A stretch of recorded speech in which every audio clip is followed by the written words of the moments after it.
আচ্ছা, এই কোশ্চেনটা দেখো, এটা 2026-এরই কোশ্চেন, এনটিপিসিতে এসছে।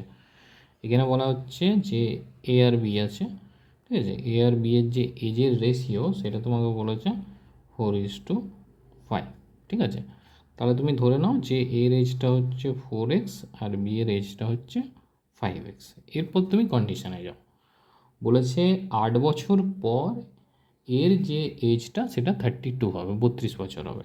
তাহলে আমি এইটা ধরেছি এর এজ 4x, তাহলে 8 বছর পর মানে 8 বছর অ্যাড হবে প্লাস এইটা ইজিক্যাল টু কত বলে দিয়েছে তোমাকে, 32 বছর। এবার এটা তুমি সলভ করো, দেখো 8টাকে ওই দিকে নিয়ে চলে গেছে, যদি মাইনাস করো তাহলে 24, তাহলে 4x ইজিক্যাল টু 24, 32 থেকে 8 মাইনাস করলে তাহলে x ইজিক্যাল টু কত হয়ে যাবে, 24কে 4 দিয়ে ভাগ করো মানে 6, তাহলে এক্সের ভ্যালু হয়ে গেল 6।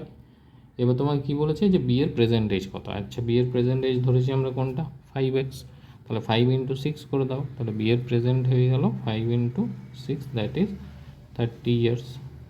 ক্লিয়ার? কোন অপশানটা আসছে দেখো, option number A is your right answer. তবে এটা তুমি অপশান চেক করেও কিন্তু করতে পারতে। দেখো একমাত্র যতগুলো অপশান আছে তার মধ্যে কিন্তু এর যে অপশানটা 30 বছর সেটাই কিন্তু দেখো এখানে বি এর যে রেশিও আছে সেটা দিয়ে ভাগ যাবে, ঠিক আছে। বাকি কিন্তু কোনোটাই যাবে না। তাহলে কিন্তু তুমি অপশানটা দেখো এটা টিকমার্ক করতে পারতে।